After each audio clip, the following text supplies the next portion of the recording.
honestly.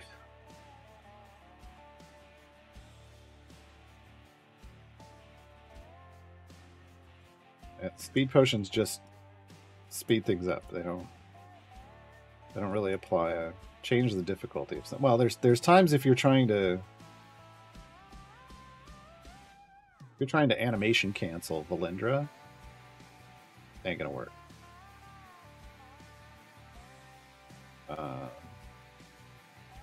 With speed potion, with any speed potions.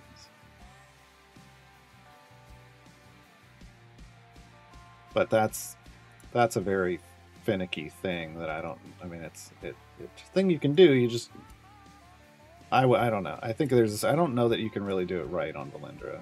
I think she's gonna get click immune from familiars pretty quick, fortunately. By the time you need it, I don't think it would work anymore.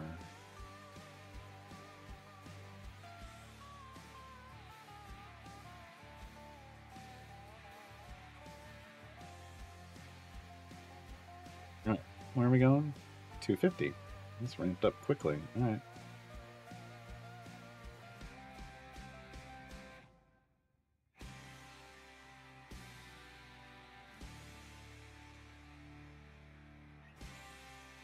Yeah, Regita, it's just... The thing about Prudence is, like, the only way to make her a viable DPS is to choose the spec that has a chance to reset her basic attack.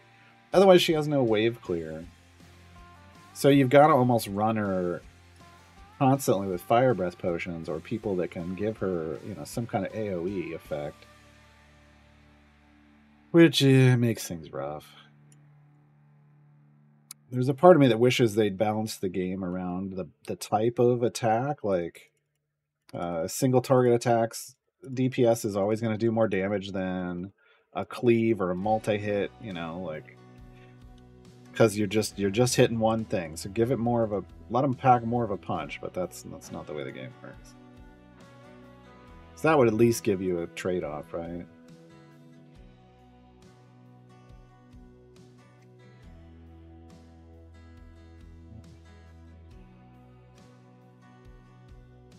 You take damage. Well, everything happens faster. Parky, when you use the speed potion, you're just speeding up the game. It's not changing. It's not changing the functions. It's just compressing time. You're taking the same amount of damage. You're doing the same amount of damage. Just doing all that stuff faster. So yeah, it's the only way it's making it harder is if you're not hitting your ultimates as quickly as you'd like, right? Because they're coming off a cooldown and then you're losing a couple seconds. Sure. But that's just a function of how quick someone can click their ultimate when it comes off cooldown, or if you're just spamming it, or if you got familiars on it. Hey, Noobles. Yeah, it's harder for like hot swapping. It's makes it gives you a challenge if you're not real Twitch based to hot swap stuff, but it doesn't change the difficulty of the game itself. It just makes everything quicker. Well, I mean, Narak minigame is garbage, so I hate it so much.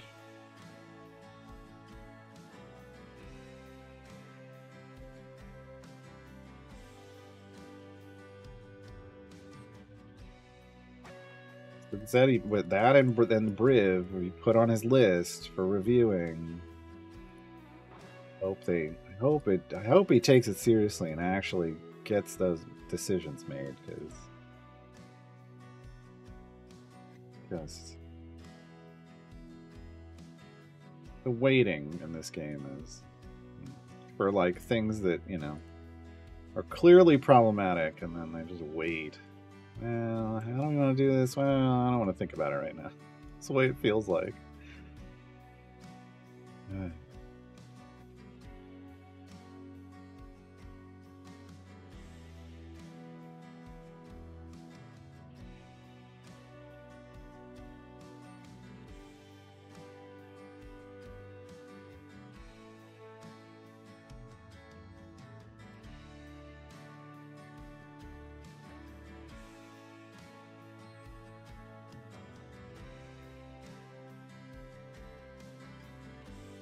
Yeah, that's the way it feels, Maxie. It feels like they're just waiting people out, but that's why I don't like it. Make it like you if you've got two options of ways to change something, like you have an option A, we can change it this way or we can change it this way. Or you have a limitless number, you have a bunch of options, whatever. There's always those number of options plus one, because the one is waiting and not doing anything. You made a choice. All these choices, you made the one where nothing changes. And people just get resentful and feel like you don't care. Like you have to factor that in to your decision. Do I want my community to think that, like, do we want our community to think we just don't care about this? Or do we want to make a decision? Even if it's not the best decision, you can always change it again. A better solution presents itself, but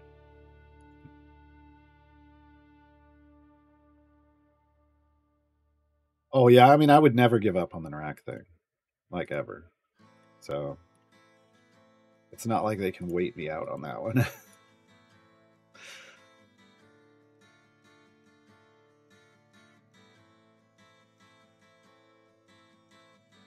First area 1400 variant completed. Nice. Nice, Harkeen.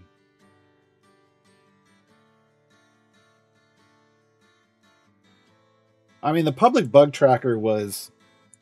Look, the public bug tracker was them giving... It was giving us something. Giving us some transparency.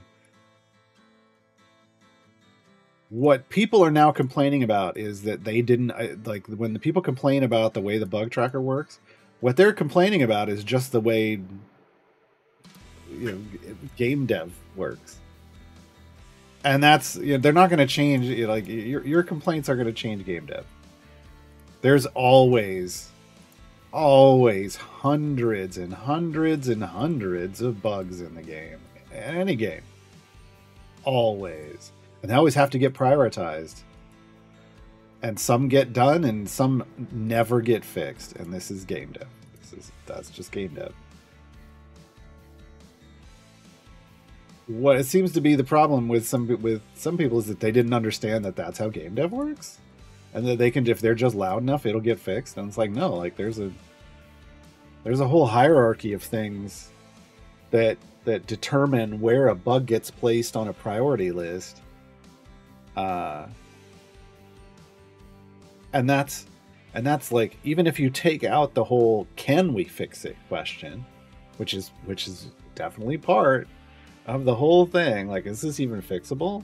If you're just looking at a list of bugs, there's a priority, and there's only so much time. You only have so much time. And I thought their answer yesterday was pretty spot on. Like, at a certain point, we had to just have stuff disappear off the list, because otherwise managing the list takes more time than just fixing the bugs. Which is something they should have thought about. This again, this is a transparency thing. It made transparent the fact that they didn't think about that from the beginning.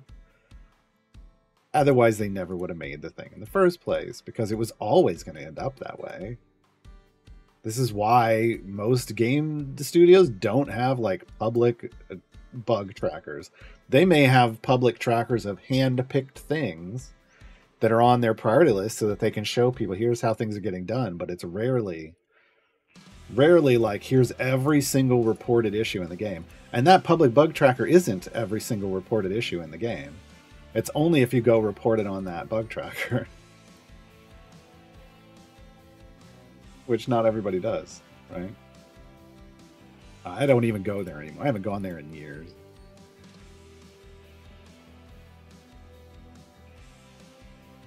Yeah, time gates are just events, Harky. They're just events. They're just miniature versions of events.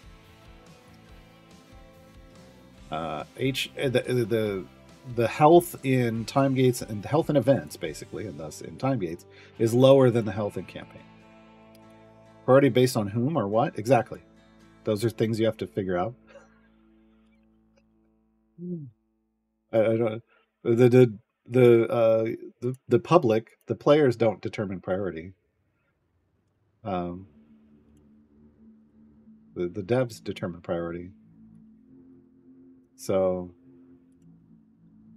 you know, and they do. They go through and they prioritize that stuff. Like they review it once a week. They review that stuff and then like just do priorities need to change based off what we're looking at, and then they move forward. But there's ultimately it comes down to they are a small team, and if they had one person just working on that bug list, that person could not do anything else to help the team at all, and might not get like you might be able to like if you do the quick stuff, like there's ways do you want to tackle the quick stuff, do you want to tackle the deep stuff, is there stuff that can even be reproduced yet, do you have repro steps, do you not, like there's so many things that go into prioritizing your list, and then once it's prioritized then you have to work it, right?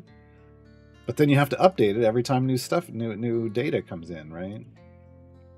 It's a whole job, it's someone's whole job, can be, just to keep bug lists prioritized. Which is why they say, look, which is why I say too, you run into a bug, you keep running into the bug, report it at least once a day. I'm not saying spam them multiple times a day, but if you're running into a bug every single day, report it. Not on the public bug tracker, but submit a ticket. Submit a ticket. Because part of prioritizing things is how often are players running into it. So if people aren't reporting bugs, if people just get used to bugs and they stop reporting them, that can appear to developers that bug isn't an issue anymore. Which is why last year it was the year of report all the bugs.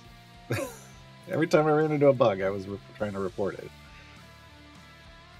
Just to try to see, like, does it change stuff? Nowadays, most of their priorities seems to go to stuff that feels like it goes to stuff that gets presented to them on dev sites. Seems to be.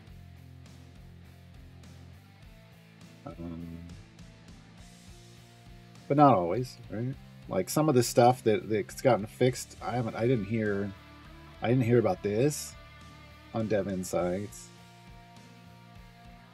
Yeah, there's stuff that's on this list that I never heard on Dev Insights. So those are things that got reported, and they looked at them and they went, "Okay, yeah, we could probably knock that out real quick," and they did.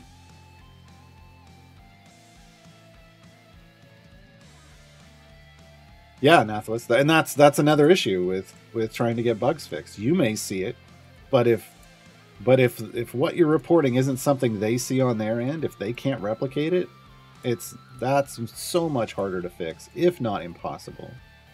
So it doesn't get prioritized. That gets low priority until they can figure out, until they get data sometimes that can replicate it. If someone can show them replication, or if they finally see it happening when they pull up when you submit a ticket of an account, like if I have ran into a bug right now and I submit a ticket, it takes a snapshot of everything that's going on here, and they can open that version of my run up. And if they see that bug, then they can go, okay, I've witnessed it, and then now they're going to try a new run and then try to replicate it.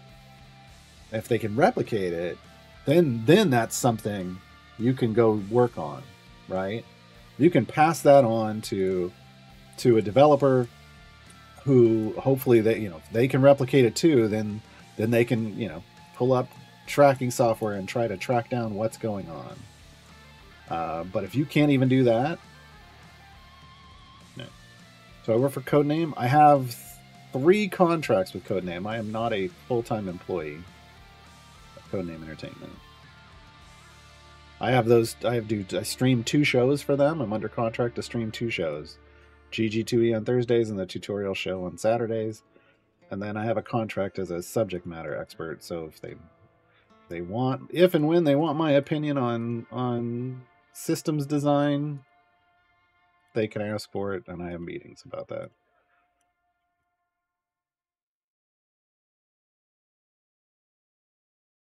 But no, I don't work there. But the conversation we're having is based off my experience in the video game industry. I worked in community management for a number of years for various game studios, and I've also just know a lot. I've met and known and talked with lots of people in the industry that at various places doing interviews with developers and visiting game studios and stuff. So.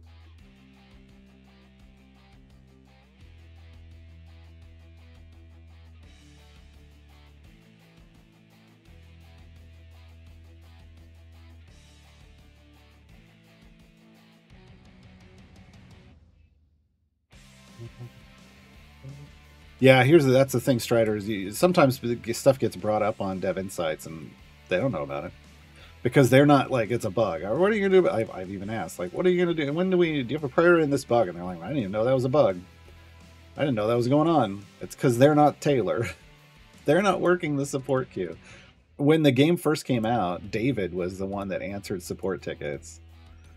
That's how small their team is, folks. I just want to point out, like, one of the co-founders was running the support queue. So, and now you'll usually see Taylor and sometimes you'll see Peter, who's, I mean, that's, if you're getting Peter, either Taylor's really busy or it's an issue that Taylor escalated to Peter. It's usually, that's one of the two reasons, I would assume. Because that's not Peter's job. That's not Peter's job. Oh yeah, no, Hawk. I'm trying to simplify. I'm just saying, even at its base, these are all the things you have to take into account when you're thinking about running like managing a bug queue. And there's so much more.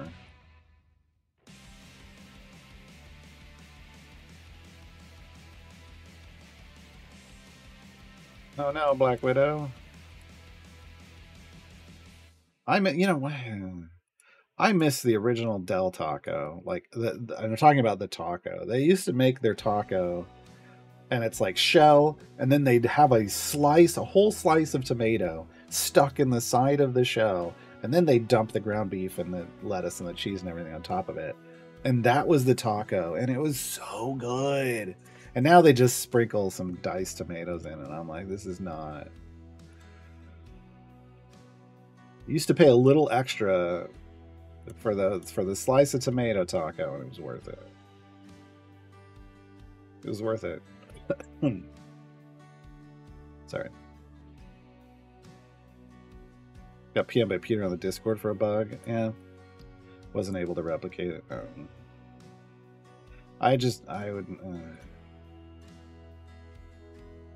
There are times I wish I could that somebody had the time to just sit down with me in a video call so I could just show them Bugs Buddy. Bud's Buggy, excuse me. Cause man.